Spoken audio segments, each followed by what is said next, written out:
neologismo, ¿no? ¿Qué quiere decir esto? Quiere decir que las asociaciones libres, el pedido de asociación libre del lado del realista, lo único que consigue es reforzar el supuesto saber. Por eso la crítica a Hegel, ¿no?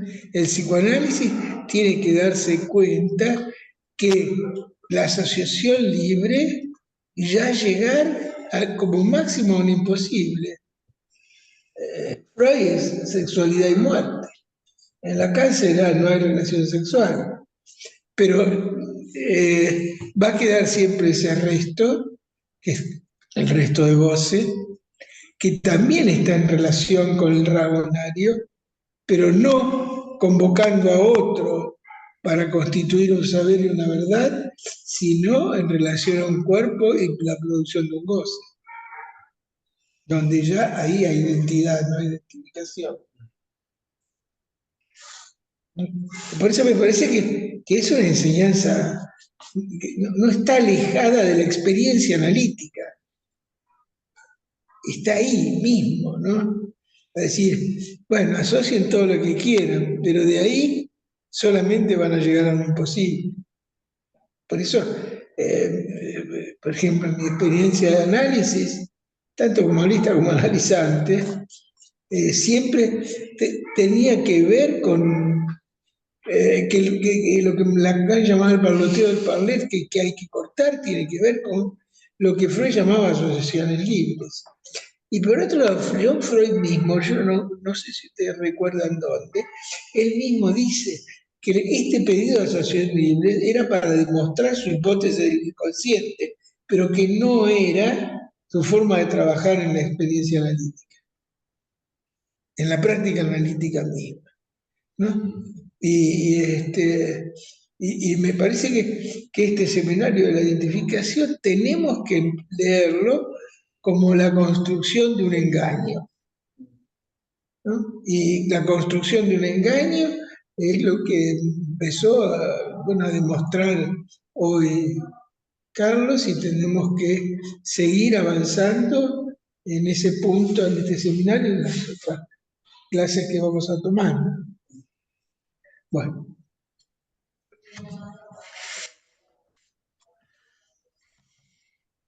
Sí, cuando Lito hablaba de la experiencia, yo recordé que Miller, cuando dice ¿qué es el analista sin Tom?, que es un punto que me ha dejado Lacan enigmático, dice, es aquel que es capaz de sostenerse en el instante de ver. No de sostenerse, sino de sostener la experiencia en el instante de ver.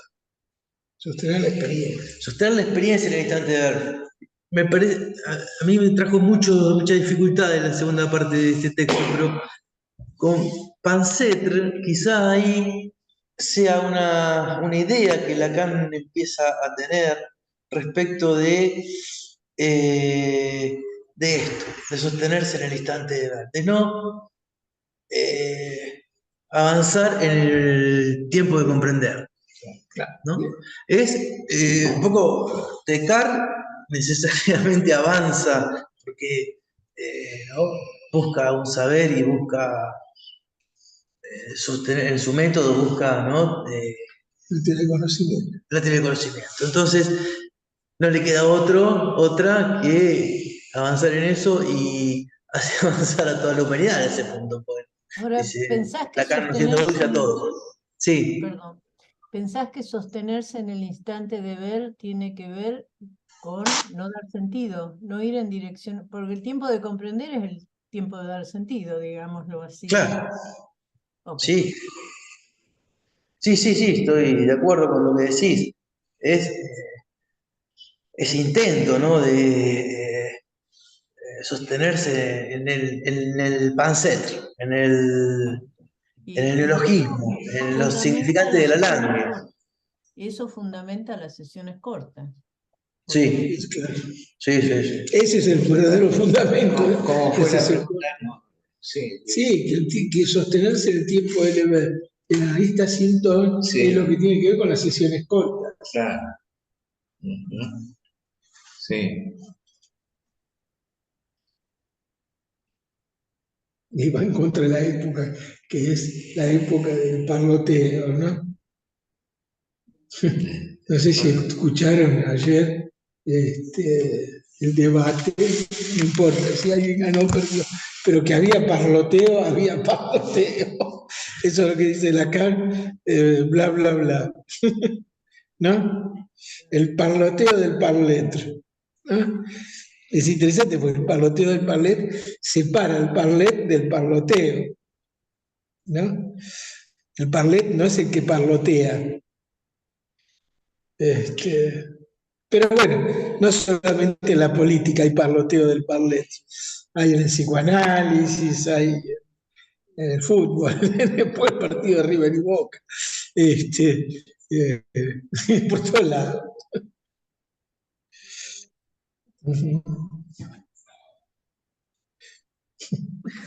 Sí, Creo que ayer fue eso.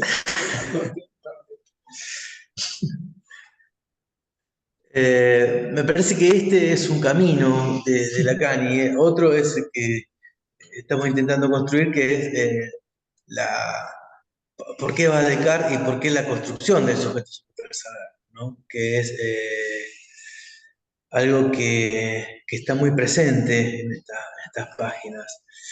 Si bien él dice hay que prescindir de él en todo momento, parece ser que se le hace necesario a Lacan reconocerlo de alguna manera, situarlo. ¿No? Hace aflorar esta estructura. Claro, sí. Yo creo que el punto más cercano a Lacan también está cuando acá Lacan dice que el rasgo unario es anterior al significante. O sea, lo que dice es que si hay significantes, pues porque hay rasgos unarios. O sea, como la diferencia, el significante como diferencia es posterior al rasgo unario. O sea, lo diacrítico del significante tiene su origen este, en el rasgo unario.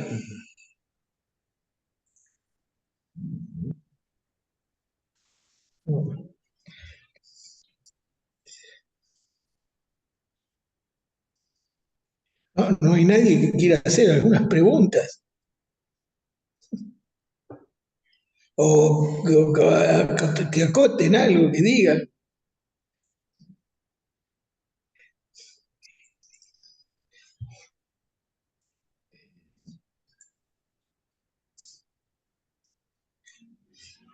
a mí me surgía una de las cosas que vos trajiste al principio del estructuralismo, ¿no? O sea, como que Lacan habría tenido una vertiente estructuralista en el sentido, ¿no? de, de que una estructura determina a cada uno de los sujetos, ¿no? O sea, eh, pero determina no a cada uno de los sujetos, sí, a cada uno de los elementos de la estructura están determinados por una relación entre estos elementos, como diríamos, estructurada. Pero Lacan intenta, a través de la, de la estructura y plantear el sujeto en la estructura, plantea que el sujeto en la estructura está, está tomado como sujeto vacío. O sea, no hay un descompletamiento del otro cuando el sujeto se intenta representar en el otro, ¿no? En los significantes del otro. O sea que la estructura levi-straussiana es una estructura donde uno podría decir se ha encontrado la cuadratura del círculo, en el sentido de que la estructura determina y combina a cada uno de los elementos a funcionar acorde como un código. Mientras que él introduce, cuando introduce el sujeto, que aparecería cuando aparece el sujeto barrado, no tiene que ver justamente con un elemento sustancial el sujeto, sino es un vacío, ¿no? Lo define el sujeto como un vacío en la estructura, ¿no? O sea, que hay en Lacan un intento de tomar el estructuralismo de Levi-Strauss, pero para descompletarlo cuando él hace funcionar la estructura, ¿no? Eso me hacía pensar que la dimensión del sujeto no representada como conjunto vacío, no toma por entero al sujeto del análisis. Si uno dice, bueno, ¿cuál es el sujeto del análisis? Hay que pensarlo como descompletamiento del otro, ¿no? Eso es lo que pensaba de la diferencia entre el estructuralismo levi-straussiano y el estructuralismo lo que toma del estructuralismo Lacan. Y yo cuando releía La instancia de la letra, lo que me daba cuenta es en dónde pone el sujeto Lacan en la instancia. Y es en ese más de significación. Por una parte, la metonimia lo entrega a la falta en ser. La metonimia, la falta en ser. Un significante, otro significante, otro significante. Nada del sujeto aparece allí, porque es el encadenamiento metonímico de un significante tras otro, o sea, y pasa, ¿no? Porque dice la metáfora, esa trasvasamiento de la barra, esa creación, esa poesía, ¿no? Es provisionalmente el lugar del sujeto. Lo interesante es que eso también es evanescente, ¿no? Tanto como va a sostener la evanescencia del sujeto en ese binario 9 y también con el objeto cartesiano. Ahora, habría que ver si el pancetre es el lugar también de la evanescencia. O pienso, tendría algún otro registro distinto al de la evanescencia del cogito cartesiano. No lo sé, es una pregunta que me acaba de ocurrir ahora. Pero hay un desvanecimiento del sujeto en el cogito cartesiano, pregunta, ¿no? No daría la impresión, ¿no? Sí. Lo que estamos tratando de mostrar en esta clase, con el yo pienso, luego soy, cuánto tiempo, todo el tiempo que estoy pensando, y si dejo de pensar, dejo de ser. Ese lugar que es, como decía Guido la vez pasada, es el lugar de la aporía, de la paradoja, como la paradoja del mentiroso. Por eso Lacan había dicho que el cogito cartesiano tiene la misma estructura que la paradoja del mentiroso. Y que se puede llevar a cualquier paradoja, porque son todas las paradojas que tienen que ver con el sí mismo. Entonces, Ese es el punto importante de esta clase, el trascendental, ¿no? Digamos, donde Lacan no es filósofo, porque lo que hace es una lectura de Descartes desde lo que es el inconsciente. ¿Cuál es la barradura? Y donde aparece ese Panset. Yo quiero decir, me pareció fantástico el debate de ayer y me pareció una porquería el debate de ayer, ¿no? Y ahí es un significante que sustituye a otro. Por eso Lacan en el primer momento piensa que ahí aparece el sujeto, porque si a través de qué es lo que define Freud, una porquería que vendría a ser un significante C1, en tanto representa a un sujeto que dijo una porquería, pero no hay ningún sujeto ahí, ¿no? Lo que hay es un significante que representa un pensar inconsciente. Ni siquiera digo pensamiento, un pensar inconsciente. Ese es un sustantivo, ¿no? Entonces, ahí supongo yo un sujeto. El otro ejemplo, que me parece mucho más claro, es, ¿se acuerdan que Freud muchas veces comparó al inconsciente como un jeroglífico? Sí. ¿No? ¿Y qué es un jeroglífico? Un jeroglífico es unos dibujos extraños que aparecen en medio del desierto y que nos hacen pensar que el que escribió esos jeroglíficos se trata de un sujeto, pero del cual no sabemos nada. Nada más que suponemos que si hay un efecto de escritura, ahí hay un sujeto. Los animales no escriben, los únicos que escriben son los humanos. Entonces digo, supongo que ahí hay un sujeto. Es lo mismo con el inconsciente. El inconsciente se nos presenta como un enigma, ¿no? Como se nos presenta un jeroglífico a Champollion. Y entonces nos hace pensar que más allá del yo,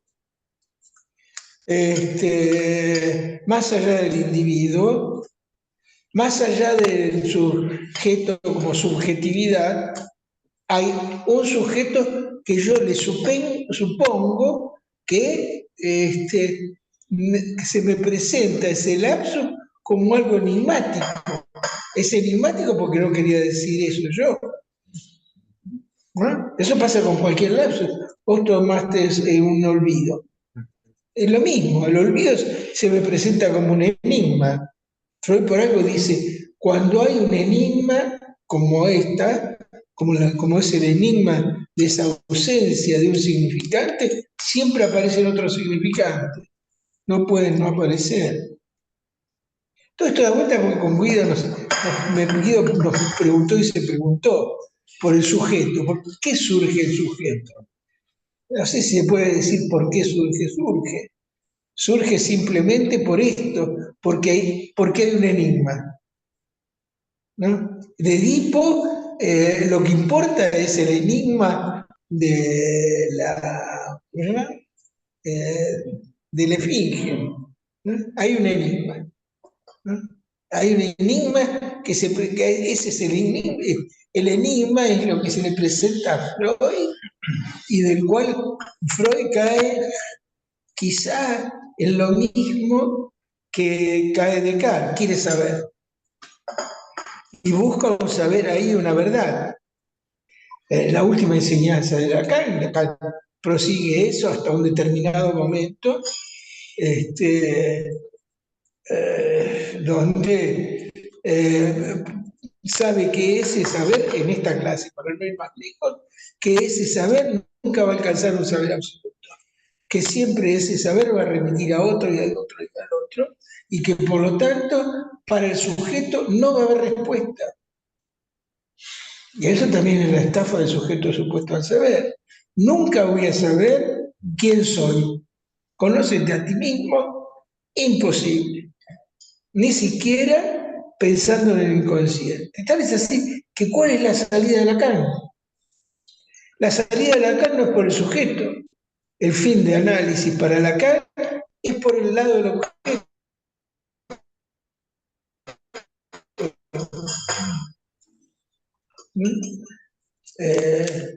Nunca se va a salir de la castración, quiere decir que nunca voy a saber si estoy vivo o estoy muerto. Eso quiere decir. Pero sí se puede ir más allá de la angustia de castración. Y la angustia, en la existencia de Lacan, no es sin objeto. O sea que lo que sí puedo liberarme de ese lugar de objeto que he venido al mundo a tapar justamente la castración del otro. Pero me parece que tenemos que insistir mucho porque ha desviado el psicoanálisis a una psicoterapia el hecho mismo de sostener la posibilidad de alcanzar un saber a partir del sujeto supuesto de saber. Y cuando se trata de relación entre significantes, nunca va a haber un saber.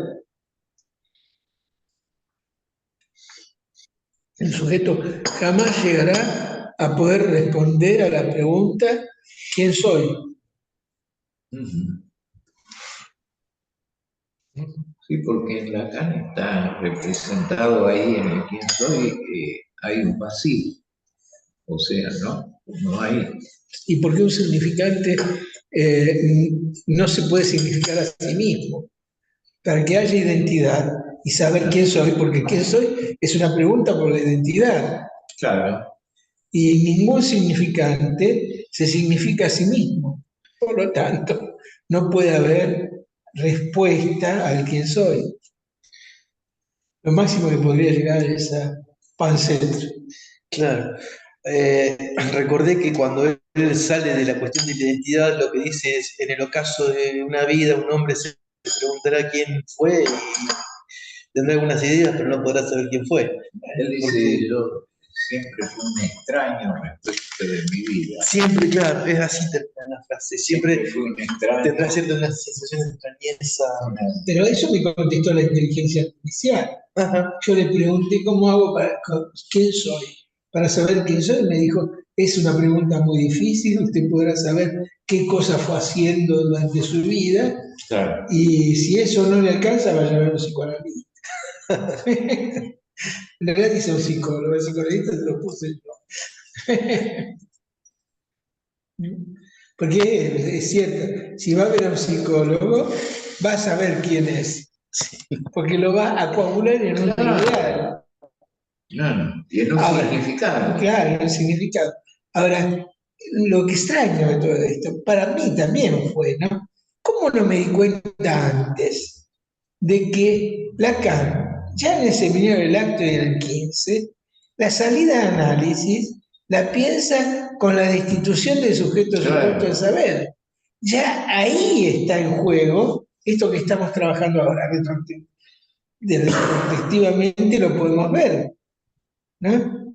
Ahora, ¿cómo esto tiene cuál lo que se dijo, y yo quiero remarcarlo, que esto tiene que ver con la experiencia analítica que no es ir a buscar vía la asociación libre el saber y la verdad, sino de lo que se trata, este analista sintón, como decía Carlos, se trata nada más que del momento de ver. ¿No? Y bueno, hay que estar muy alerta de cuando uno le dice a alguien qué se le ocurre con esto. ¿No? ¿Con qué lo asocia? Un sueño. A mí una sola vez, en todo el análisis, una sola vez Miller me dijo, ¿y qué se le ocurre con eso? Después me dio vergüenza cuando él me dijo, porque era un sueño erótico y soñaba con el 69 y no me di cuenta que el 69 es una posición sexual, ¿no? Pero más que una interpretación por el saber, ni nada por el estilo, che, boludo, no te hagas el boludo con el tema de la sexualidad. Ahora, en el momento, estaba pensando, en el momento donde se da esta, donde podríamos decir hay un esbozo de sujeto, que me sale así. Su posición. Claro, ¿Cuándo hay su posición de sujeto? cuando está este momento de ver, en ese momento de ver, hay una ilusión de goce ahí, ¿no? Que no, y esa erupción de goce que hay en el momento de ver, permite pensar en un sujeto. A ver, si vos me haces que no, pero espera, porque el problema, uno ve los jeroglíficos egipcios, ¿no? En los jeroglíficos dice, hubo alguien que escribió y que esa escritura tiene un sentido, ¿no? Hasta ahí vamos. Ahora, lo que uno, esa es la entrada ese flash. ¿Por qué se asienta? Porque uno supone que hubo un cuerpo que gozó al escribir, ¿no? Sí, pero un cuerpo no es un sujeto. No, claro, pero no digo, ¿dónde cuerpo. se afirma el sujeto? El sujeto se firma en Champollion cuando dice eso tiene sentido. Claro, hay un sujeto, pero ¿dónde toma cuerpo? Si eso fuera una pintura abstracta Parece que de los egipcios. un poco el mismo problema que, bueno, eso lo planteé antes un poco en cuestión de la gramática, de esto del yo pienso, donde Lacan dice, hay pensamiento en todo caso, quizás sea yo, porque no es yo.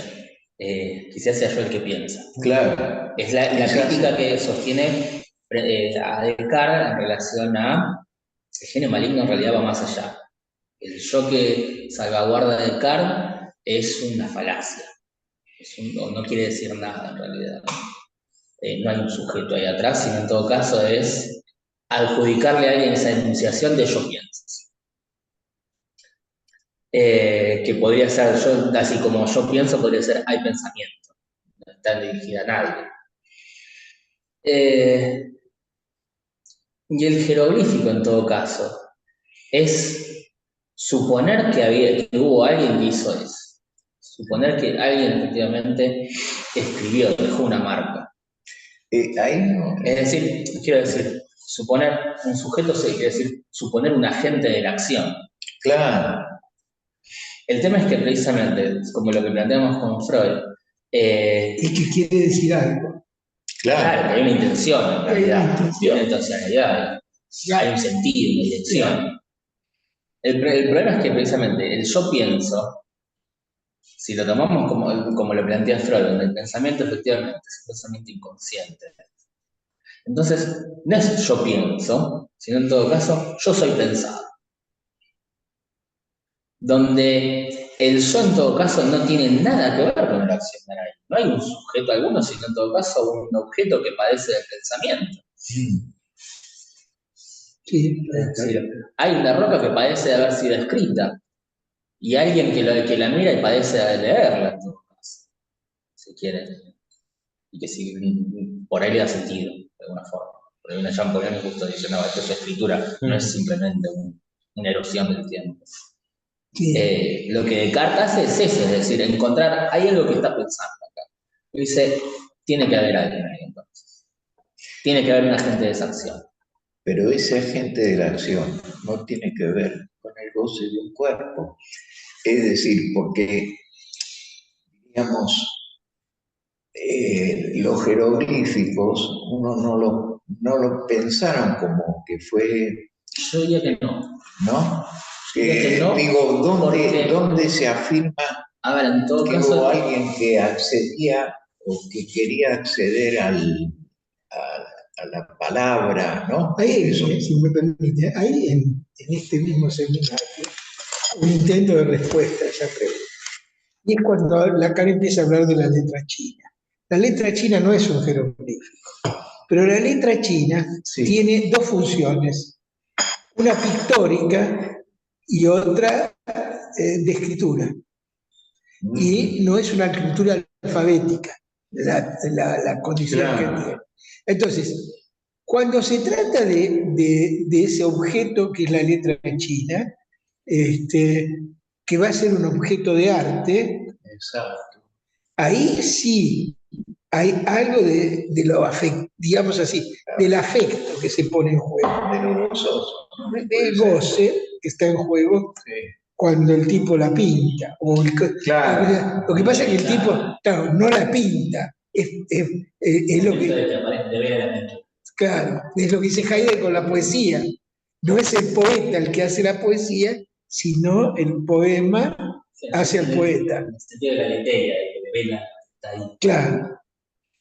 Entonces, pero ¿sabéis qué? Yo querría mantener fuertemente la diferencia, porque el sujeto supuesto del saber es la objeción al cuerpo. Es la objeción al cuerpo. Entonces, uno puede decir, ¿por qué hay que ir en contra del sujeto supuesto del saber? Porque el sujeto supuesto del saber es la construcción que lleva el goce del cuerpo a el objeto A. Claro.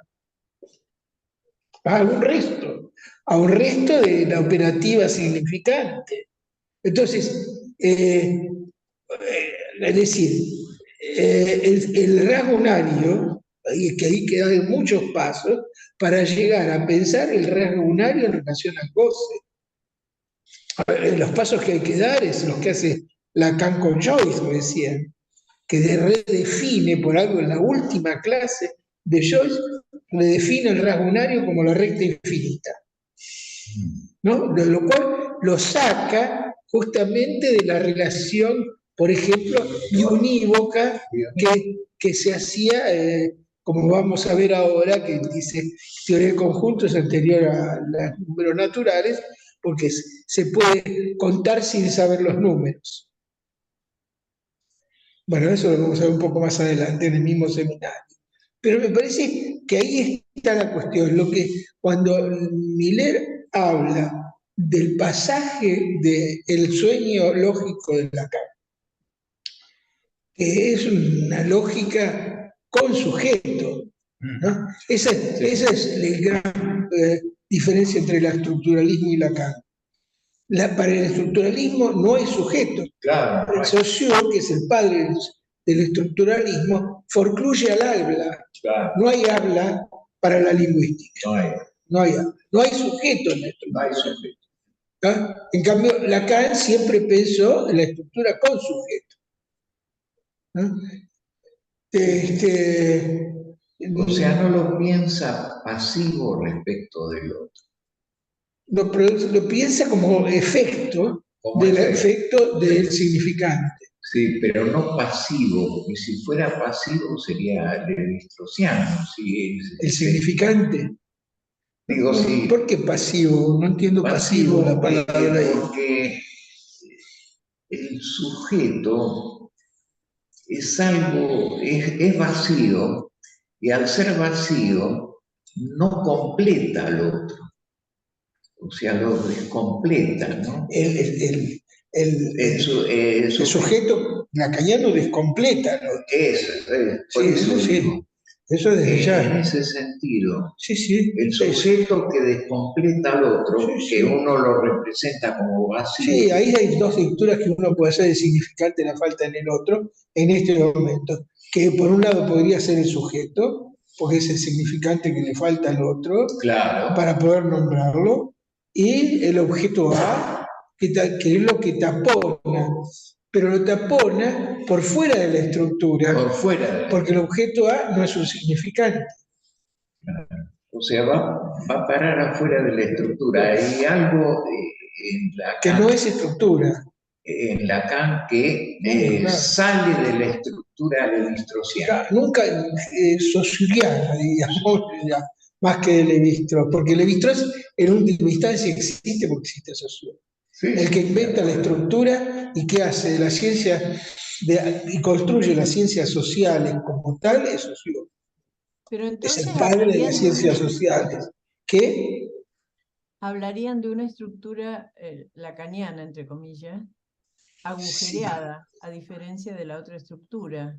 Lo sí, que pero dice ya no la- sería estructura, Bueno, porque no correspondería claro, a la definición de estructura, que es un pero sistema cerrado donde hay un todo. claro. Y claro, por justamente eso en sin la clase todo. anterior, por eso en la clase anterior vos decías que Lacan nunca fue estructuralista, y yo pensaba que, Claro, que la, Claro. la estructura lacaniana, entre comillas, se funda en un agujero, en un vacío. en un vacío. Sí, Claro, por claro. eso. Sí, porque para Saussure el lenguaje no parte de una falta. Claro, En vez para Lacan sí, sí. ¿no? Otra cosa. Sí. Pero me parece que las cosas que tenemos que sostener leyendo la identificación es que el sujeto supuesto al saber, en tanto relación entre significantes, relación lógica, porque un significante no es diacrítico solamente dije, sino también un significante tiene una relación de implicación material con otro. Y la implicación material es una... Sí. ¿Vos te acordás cómo se definía la implicación material? Es la que siempre es necesaria, ¿no? O sea que si el antecedente, o sea que de lo falso no se puede implicar lo verdadero, pero de lo verdadero, La implicación lógica. no, de lo verdadero no se puede deducir lo falso, pero de lo falso sí se puede deducir lo verdadero. Y esa es la implicación lógica y creo que es la implicación material. Material, no, ¿Cómo? la implicación material, no la implicación lógica. Material, la implicación material. Bueno, Lacan toma esto para escribir el sujeto supuesto al saber, pero para poder escribir, hacer esa escritura, tuvo que dar este paso, donde un significante no es solamente diacrítico, sino un significante es en principio un uno, ¿no? Y que el otro significante es el que viene a significarlo, es el saber, ¿no? Entre ambos constituyen el saber. Por eso, en el sujeto supuesto saber, Lacan siempre planteó que el que es supuesto es el sujeto, no solamente saber. No, dice, en principio el sujeto es lo supuesto y que el saber es un saber que no se sabe a sí mismo. Claro. ¿No? O sea, Entonces, con lo cual queda es un saber siempre en falta. todo descompletado. Y sí, el fin del análisis para Lacan, por lo menos pensado desde la transferencia, es el sujeto supuesto al saber. Hay un punto que me da todo el tiempo vuelta en la cabeza. Si es cierto lo que venimos diciendo, que en el principio, así como decía la Biblia, en el principio es en el verbo, y Lacan en el seminario de la transferencia decía, el principio es la transferencia, mira, está quedando sin batería. Podríamos entonces decir que en principio es el tiempo de ver. Sí. ¿Cómo está aquí? ¿No? O sea, si en principio es el tiempo del ver, ¿sí? Entonces hay algo anterior a la transferencia, que es el momento de ver. Sí, Por pura lógica, ¿eh?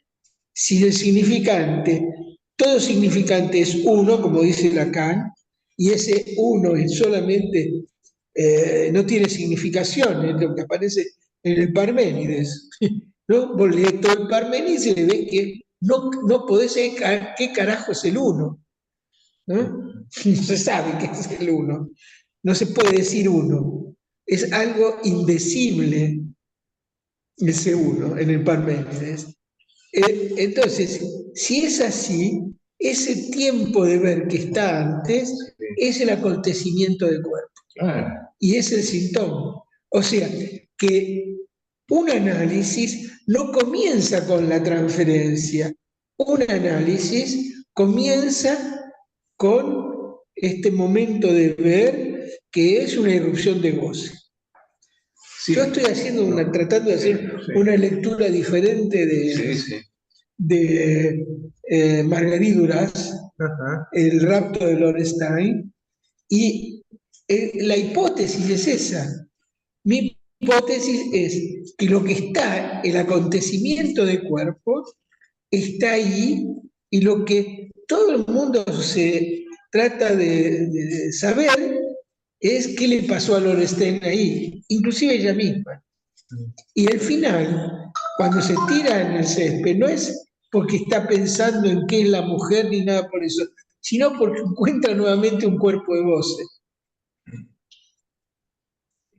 Hay ¿No? una cosa que pensaba yo, bueno, la pensé la primera vez que leía Descartes, pero que acá en este seminario plantea como que Descartes habría hecho un pasaje al acto, ¿no? O sea, y el pasaje al acto tiene que ver con la desimplicación del otro, constituirse como un desecho, ¿no?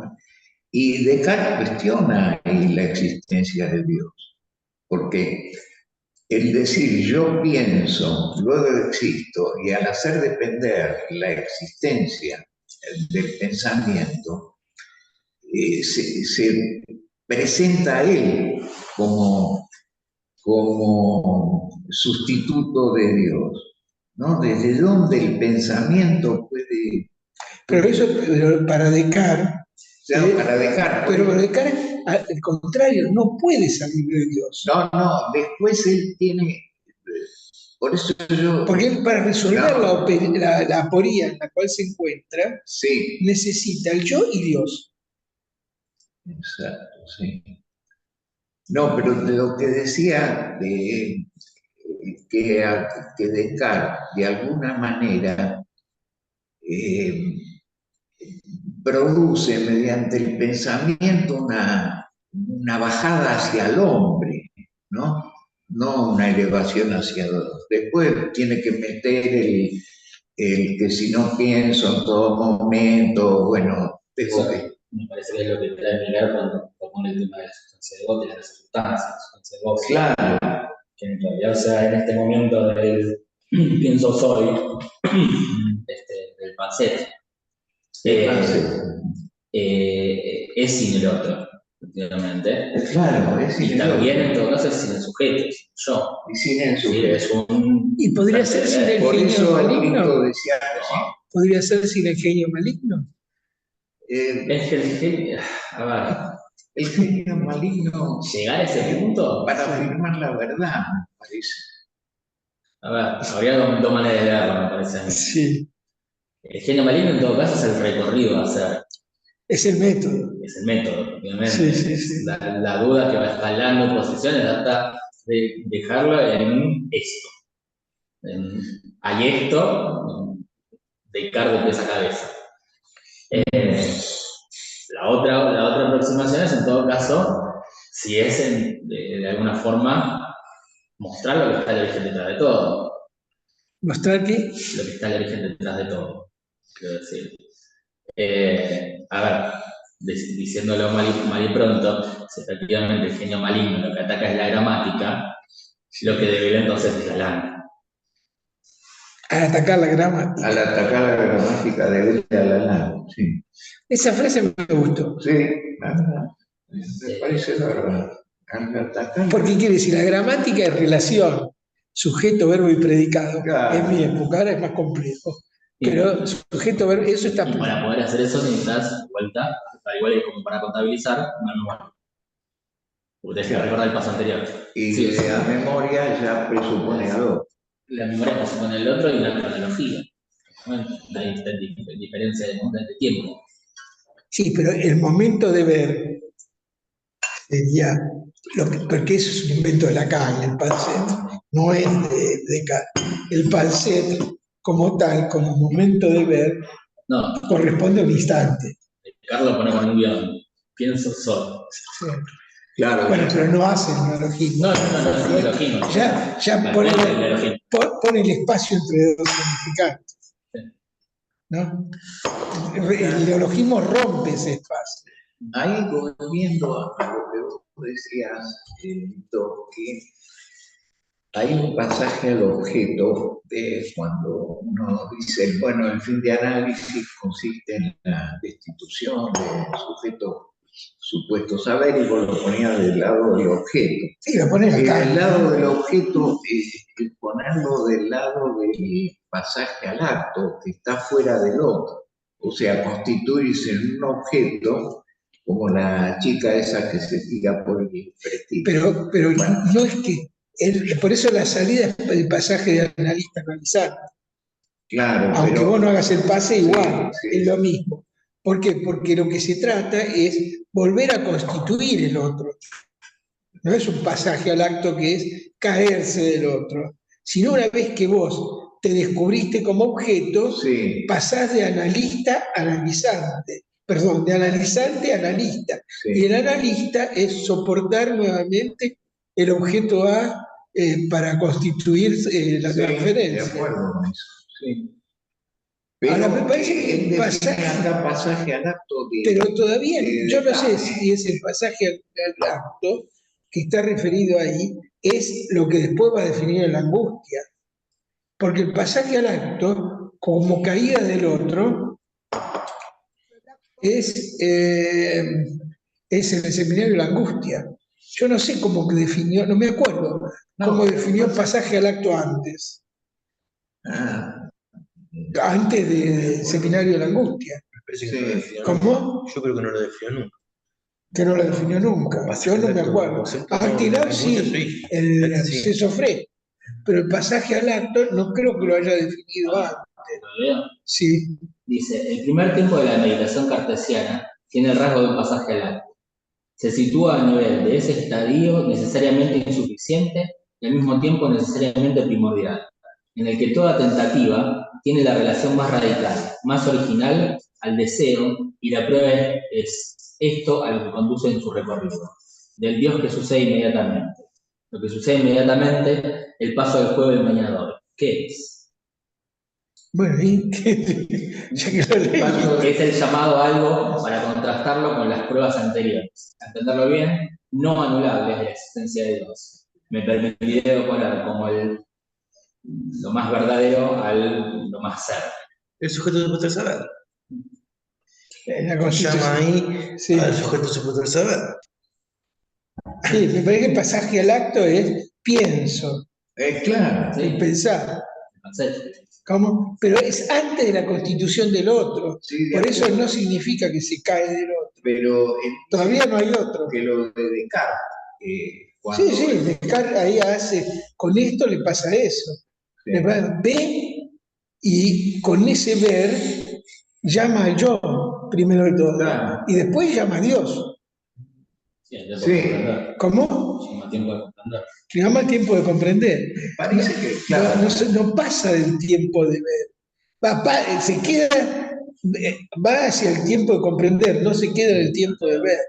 El análisis no es cartesiano porque se interrumpe en el momento de ver. Si das lugar al sujeto supuesto del saber, no. ¿Cómo? Si sostenés un analista que se sostiene en el S2 y hace entrar el tiempo de comprender, el análisis cartesiano. Claro.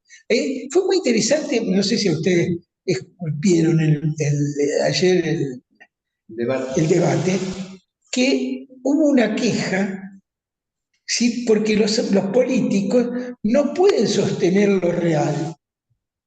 Por eso se quejaban de los 15 minutos de la pregunta. ¿Cómo hacer en 15 minutos una pregunta? Tendrían que pasar por un análisis para darse cuenta que en 15 minutos se puede hacer una pregunta sobre lo real, o por lo menos bordearlo, ¿no? Que no hace falta parlotear sobre eso. Porque el pedido era de parloteo. De parloteo. Los tipos querían parlotear, Claro. porque todos dijeron 15 minutos es muy poquitito, 15 segundos. La premisa de este debate es aprovechar el tiempo más. Claro. Que quiere decir ocupar, no quedarse con eso. No, y de hecho es cierto, ¿no? Yo creo que Déjenme tener más argumentos. claro, más tiempo de comprender.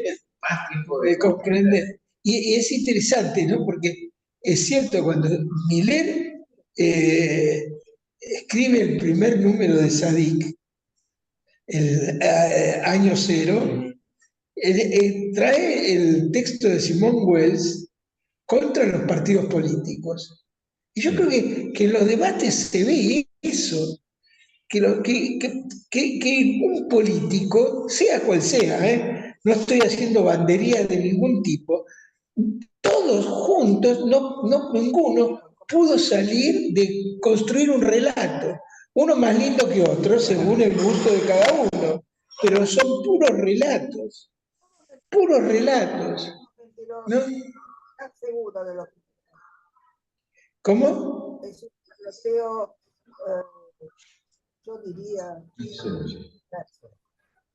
No se escucha. No te podemos escuchar, Dora. Dora, no te escuchamos. no.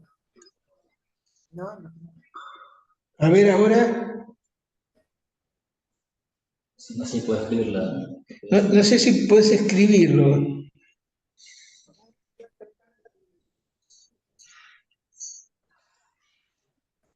Ya estamos sobre el 10, pero Dora, bueno, después.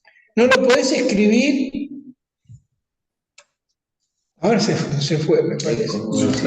¿Cómo? ¿Está? O si no, Dora, si me la querés mandar escrita por mail, Leemos vamos a recuperar la próxima clase. Sí. El comentario que tenías para hacer. Como dirían los psicodramatistas, se pone caldeado al final. No, y aparte sería una picardía perder el comentario de Dora. Yo no quisiera que pase eso. Bueno, Escribila, por favor, Dora, y enviala, ¿sí? Bueno, nos vemos el próximo lunes. chao. Chao, Adiós. chao.